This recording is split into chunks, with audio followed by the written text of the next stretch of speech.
जय हिंद दोस्तों। चलिए दोस्तों बात करते हैं इस एक और क्वेश्चन के बारे में। इस क्वेश्चन में एग्जामिनर ने कहा है if a sum of money amount to rupees 12,900 and 14,250 at the end of fourth year and fifth year respectively at a certain rate simple interest then the rate of interest। यानी examiner ने कहा कि उसके पास कोई amount था, वो एक fix rate of interest पे 4 साल के लिए देता है तो उसका अमाउंट 12,900 रुपये हो जाता है, और अगर वो 5 साल के लिए देता है तो उसका जो अमाउंट है वो 14,250 रुपये हो जाता है। वो पूछ रहा है कि वो रेट ऑफ इंटरेस्ट क्या है।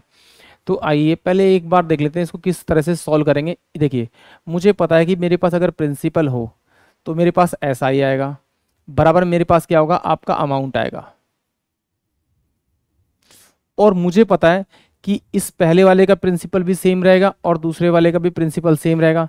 तो यानी कि प्रिंसिपल प्लस का ऐसा ही करूंगा और प्लस में सेकंड वाले का अमाउंट लूंगा। जब मैं इसको सोल्व करूंगा तो इसमें एक चीज़ मेरी कॉमन होगी। क्या चीज़ कॉमन होगी कि मेरा प्रिंसिपल मेरा कॉमन होगा। यानी कि जब भी मैं इसे सॉल्व करूंगा तो मेरा प्रिंसिपल हट जाएगा। यानी कि समझिए एक बार और कि अगर मुझे इस क्वेश्चन को हैंडल करना है तो मुझे क्या चाहिए, तो प्रिंसिपल चाहिए और मुझे टोटल इंटरेस्ट चाहिए। ठीक है, तो देखिए यहाँ पर दे रखा है ये 4 ईयर के लिए कितना दे रखा है आपका 12,900। ये मुझे 4 साल का इंटरेस्ट दे रखा, 4 साल का टोटल अमाउंट दे रखा है विद इंटरेस्ट।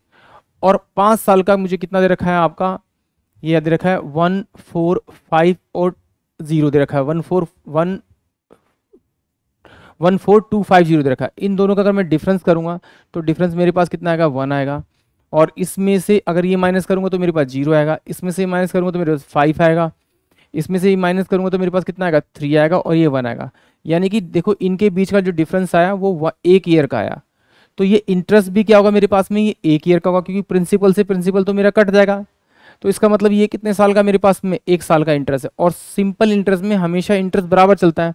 यानी कि इस 4 साल वाले अमाउंट में मिस दर में तो मेरे पास में इसमें 4 साल का इंटरेस्ट इंक्लूड होगा। अगर मैं इसको मल्टीप्लाई कर लूँ 4 से तो ये मेरे पास कितना हो जाएगा आपका, माइनस करके 0, 5 चौक 20, 13 चौके 52, 52 53 54, यानी कि 5400। अगर मैं इसमें से इसको माइनस कर लूँ तो मेरे पास 0, ये 0, 9 0 0 0, ये कितना हो जाएगा आपका 9 5, और ये कितना बचेगा 7।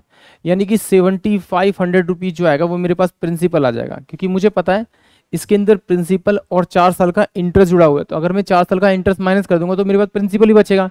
अब मेरे पास प्रिंसिपल आ गया तो प्रिंसिपल कितना है, 7,500 रुपये। रेट ऑफ इंटरेस्ट कितना है मेरे पास में, मुझे पता नहीं, निकालना है तो R/100। अब मैंने क्या किया, अगर मैं इंटरेस्ट 4 साल का लेता हूँ, ये लेता हूँ 5400 रुपये, तो मुझे ईयर में भी 4 साल लेने पड़ेंगे, बट मैं इंटरेस्ट लूंगा 1 ईयर का, क्योंकि उससे कोई फर्क नहीं पड़ना था। अगर 1 ईयर का लूंगा तो उसके बराबर में इंटरेस्ट भी मेरे पास 1 ईयर का होना चाहिए, 1350। तो इसको सॉल्व करेंगे तो ये इससे कट गया। तो R इजकल टू कितना होगा 1350 बाय में कितना होगा 75। तो इसे 5 से काटूंगा तो 15 पंजे 75, और ये 5 दूनी 10 और 5 सत्ते 35, 0 हो जाएगा। अब 15 से काटूं तो 15 एकम 15 और 15 ठीक 120, यानी 18%। जो रेट ऑफ इंटरेस्ट होगा वो ऑप्शन सी यानी कि 18 होगा। आई होप आप सभी को क्वेश्चन समझ में आया होगा। जय हिंद, जय भारत।